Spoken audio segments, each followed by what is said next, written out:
हाथी के दांत खाने के और दिखाने के और वो हिसाब केजरीवाल का हो रहा है। सारा पैसा उन्होंने शीश महल में लगा दिया है। हम नरेला को पूरा हरा भरा करने की कोशिश करेंगे जो है, और हरा भरा अगर नरेला होगा तो उससे प्रदूषण कम होगा जो है। उसको हम बहुत सुंदर और व्यवस्थित बनाएंगे और एम्स जैसी फैसिलिटी वहाँ प्रोवाइड करने की कोशिश करेंगे जो है।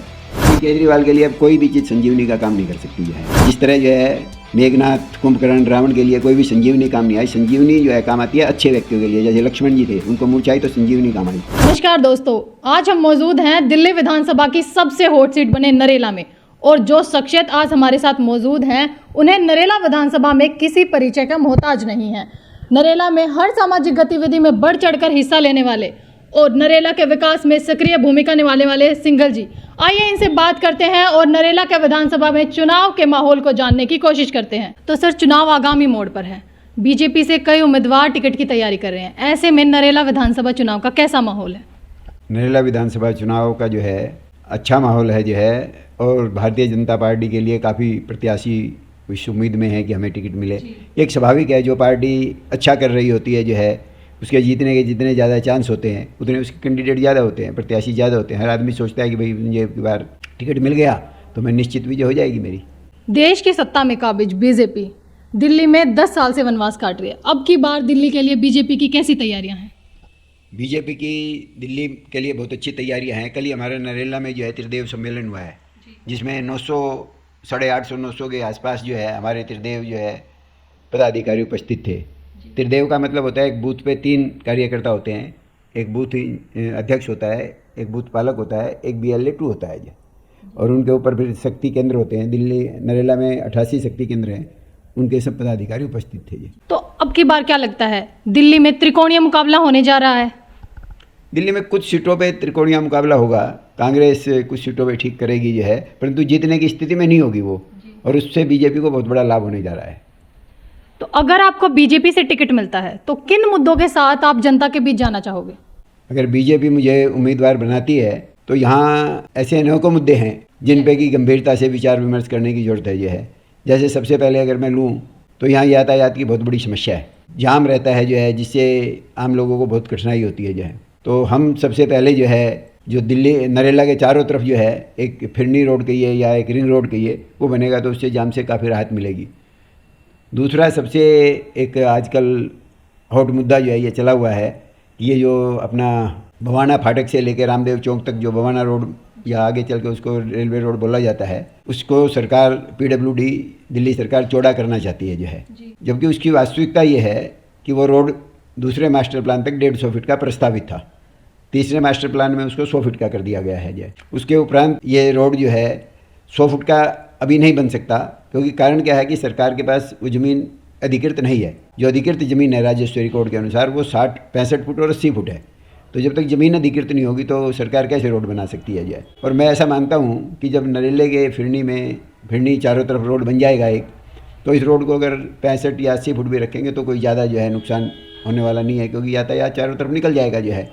तो इस पर जो है जो भी नई सरकार आएगी वो गंभीरता से विचार करके इसको सोचना चाहिए। इतने मकान जो बने हुए हैं, दुकानें बनी हुई हैं, उनको उजाड़ने का प्रयत्न किसी भी सरकार को नहीं करना चाहिए। जैसे अभी 19 दिसंबर को हाईकोर्ट ने एक ऑर्डर पास किया था अनधिकृत अतिक्रमण को हटाने का, जिसे ग्रैब का हवाला देकर टाल दिया गया है, उस पर आप क्या कहना चाहोगे? ये मुद्दा जो है काफ़ी दिनों से हाईकोर्ट में पेंडिंग है। 13 में किसी ने PIL डाली थी, उसके ऊपर ही ये मुद्दा सब चला है और रिपोर्ट मांगी गई थी हाईकोर्ट द्वारा, भाई ये है क्या। और मैं ऐसा मानता हूँ कि दिल्ली सरकार के पदाधिकारियों ने जो है या अफसरों ने, अधिकारियों ने जो है इसको ठीक से हाईकोर्ट में हैंडल नहीं किया। उनको हाईकोर्ट को स्पष्ट बताना चाहिए था जी ये रोड जो है मास्टर प्लान में 100 फुट का है, परंतु इसकी ज़मीन अधिकृत नहीं हुई है और इसकी ज़मीन केवल 60 फुट और 80 फुट ही रेवेन्यू रिकॉर्ड में है। तो इसलिए उस ज़मीन को अतिक्रमण नहीं कहा जा सकता, क्योंकि जब सरकारी ज़मीन हो उसी को अतिक्रमण कहा जाता है। प्राइवेट ज़मीन पर किसी ने पूरा मकान बना लिया तो वो अनधिकृत निर्माण तो हो सकता है, परंतु अतिक्रमण नहीं हो सकता जी। तो नरेला में जाम की समस्या के साथ और कई समस्याएं हैं, क्या जो पिछले विधायक रहे हैं या जो अब हैं उन्होंने कभी उन समस्याओं को उठाकर उनको समाधान करने की कोशिश की है? देखिए, सबसे पहले तो जो है जो नरेले में जो है एक प्रदूषण का बहुत बड़ा कारण बनता जा रहा है। वो पूरी दिल्ली का ही मुद्दा है प्रदूषण? नहीं, प्रदूषण पूरी दिल्ली का मुद्दा है, परंतु हमारे यहाँ इसकी कल्पना जो है DDA में ग्रीन सिटी की गई है, नरेला ग्रीन सिटी। और ग्रीन सिटी की कल्पना क्यों की है योजनाकारों ने, उसको मैं आपको ज़रा बताऊंगा कि हमारे सिंगू बॉर्डर रोड पे पूरा मार्मल फॉरेस्ट है। अगर उसको फॉरेस्ट के रूप में एक बढ़िया तरीके से डेवलप कर दिया जाए और बिलाती कीकर को बिल्कुल हटा दिया जाए वहाँ से जो है, तो एक बहुत बड़ा जो है प्रदूषण को ख़त्म करने का एक बहुत बड़ा साधन बन सकता है, फॉरेस्ट बन सकता है वो जो है, बहुत अच्छा फॉरेस्ट जो है।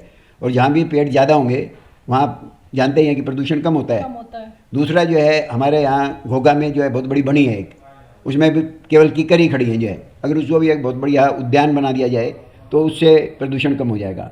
तीसरा जो है डीडीए ने यहाँ बहुत ज़्यादा प्रोविजंस जो है उसके किए हुए हैं ग्रीनरी के। अगर उन सबको ठीक तरीके से लागू करें तो दिल्ली नरेले का प्रदूषण जो है दिल्ली के प्रदूषण से कम 100 पॉइंट कम रहेगा जो है। आपके नज़रिए से नरेला की प्रमुख समस्याएं क्या है इस समय? एक तो नरेले की प्रदूषण की समस्या है जो मैंने आपको बताया, उसके हल का जो है एक पानी की बहुत बड़ी समस्या है जो है, गंदा पानी आता है जो है और सबको पानी पीने का उपलब्ध नहीं होता, लोगों को पानी खरीद के पीना पड़ता है जो है, ये बड़े श्रम की बात है जो है। तो मेरा इसका अगर समाधान सोचें हम तो नरेले में 36 गांव हैं, हर गांव में जोड़ हैं, तालाब हैं, तो उन सबको अगर वर्तमान में गंदे पड़े हैं, नाले बन गए हैं जो है या वो बन गए, उनको सबको सौंदर्यीकरण कर दिया जाए और सब में जो बारिश के जल का जो बारिश होती है उसको जल संचय कर लें हम, तो हमारा वाटर लेवल ऊपर हो जाएगा। वाटर लेवल ऊपर होने से जल जो है अच्छा होगा जो है। और दूसरा सबसे बड़ा उसका लाभ ये होगा कि जितने भी तालाब हैं, प्राकृतिक तालाब जो है, अगर वो साफ सुंदर और सुथरे होंगे तो हमारे पूर्वांचल के भाइयों को जो है छठ पूजा करने में बहुत बड़ी सुविधा रहेगी। जो क्या लगता है अब की बार दिल्ली में जन समर्थन बीजेपी के साथ है? निश्चित रूप से जो तो बीजेपी अब की बार दिल्ली में आने की क्या क्या तैयारियों में है? बीजेपी अपना जो है पूरी प्लान है, केजरीवाल की जो नाकामियां हैं उनको जनता को समझा रही है जो है, और मोदी सरकार की जो उपलब्धियां हैं उनको बता रही है जो है। और हमारे सब कार्यकर्ता बड़े सजग हैं, अब की बार जो है कमर कसी हुई है उन्होंने केजरीवाल को हटाने के लिए।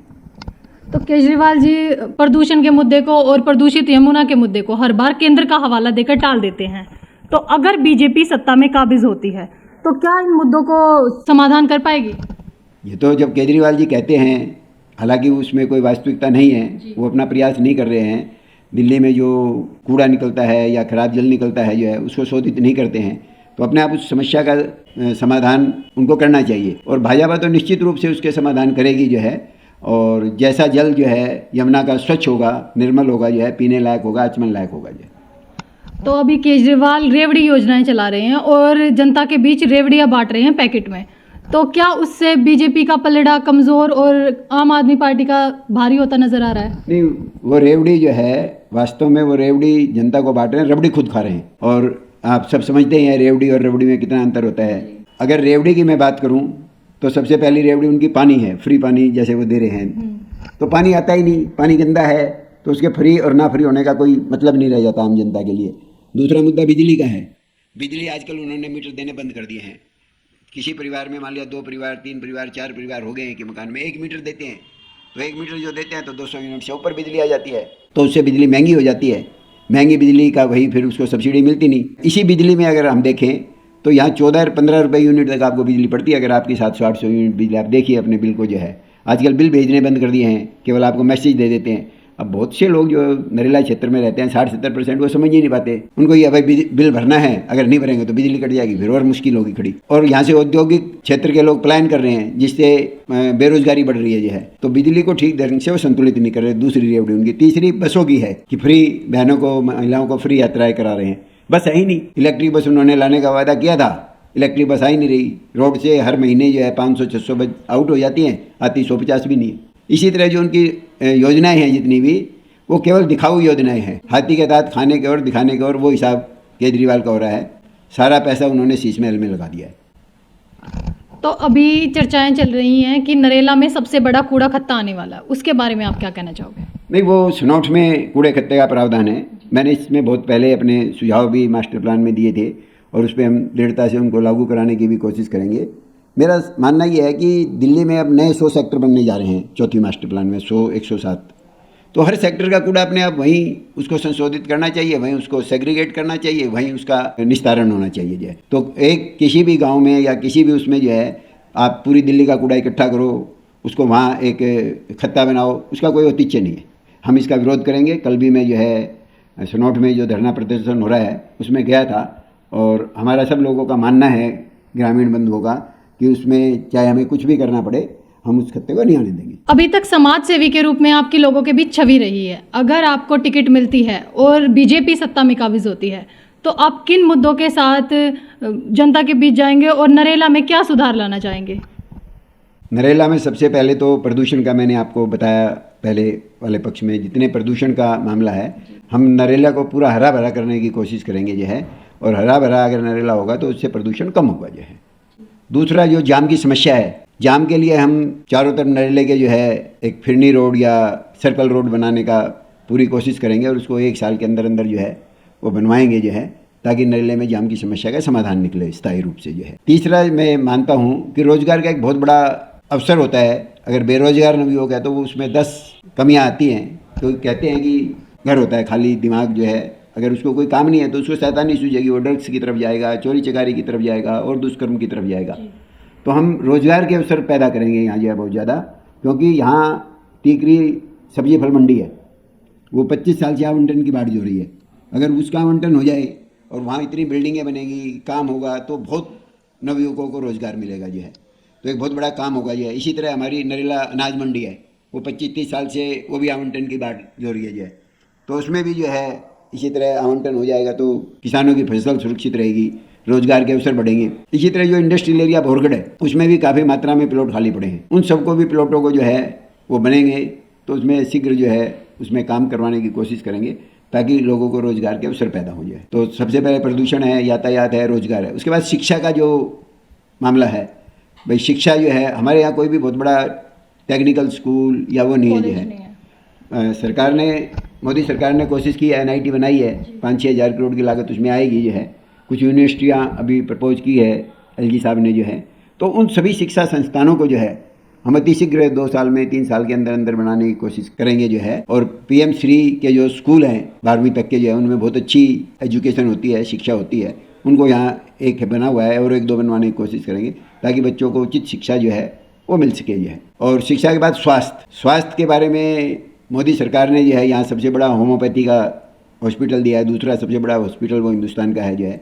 यहाँ PG भी चलेंगी और जो है कॉलेज भी होगा इसमें, और इंडोर और आउटडोर भी होगा सब जो है। इसी तरह जो है और हॉस्पिटल यहाँ जो है सरकार के माध्यम से बने जो है, केंद्रीय सरकार के माध्यम से, क्योंकि ज़मीन DDA में हैं तो स्वास्थ्य सेवाएं बहुत अच्छी हों। और जितने भी अभी मौजूदा जैसे राजा हरिश्चंद्र हॉस्पिटल है उसको हम बहुत सुंदर और व्यवस्थित बनाएंगे और एम्स जैसी फैसिलिटी वहाँ प्रोवाइड करने की कोशिश करेंगे जो है।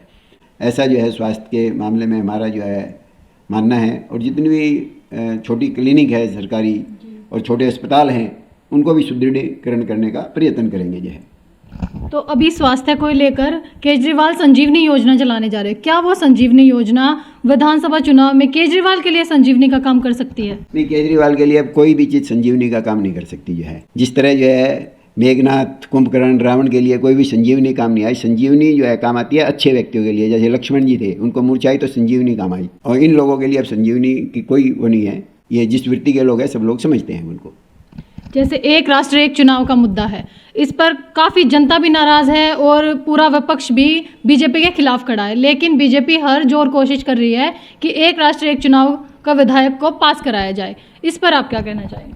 एक राष्ट्र एक चुनाव में जनता कोई नाराज़ नहीं है। जनता तो समझ रही है ये बहुत अच्छा बिल है, क्योंकि हमारा एक बार खर्चा होगा जो है, और जो खर्चा बचेगा वो जन कल्याण में काम आएगा जो है।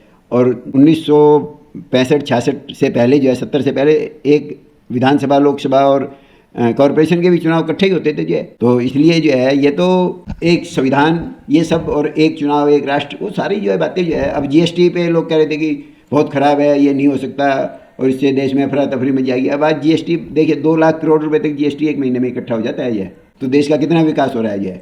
तो इसमें खर्चा घटेगा और विपक्ष तो अपनी रोटी इसलिए सेकता है कि जो है उसको कुछ कहने को बचेगा नहीं। फिर एक राष्ट्र होगा तो आपके राष्ट्र की बात करनी पड़ेगी आपको, या राज्य की बात करनी पड़ेगी, आपकी नगर पालिकाओं की आपको बात करनी पड़ेगी, आप किस तरह इसको चलाएंगे जो है। इसलिए एक राष्ट्र एक चुनाव जो बहुत बढ़िया विधेयक, बहुत बढ़िया सोच है जो है माननीय मोदी जी की, आदरणीय मोदी जी की, और इसको जो है इसी लोकसभा में जो है पास करा के लागू करना चाहिए जो है। चलिए धन्यवाद सर। तो ये थे हमारे साथ राजेंद्र सिंघल जी, जिन्होंने नरेला चुनाव के माहौल को समझाने की कोशिश की। अपनी राय विधानसभा चुनाव के लिए कमेंट बॉक्स में जरूर कमेंट कर बताएं और ऐसी ही खबरों के लिए देखते रहें जनता की आवाज। इस वीडियो को लाइक करें, शेयर करें और अगर पहली बार जनता की आवाज न्यूज चैनल को देख रहे हैं तो चैनल को सब्सक्राइब भी करें और घंटी जरूर बजाएं, चैनल की भी और सरकार की भी। आज की नेशनल मीडिया के मुकाबले में जनता का साथ दीजिए और उसकी ताकत बनिए, जनता की आवाज बनिए और हो सके तो इसके लिए चैनल को ज्वाइन भी करें।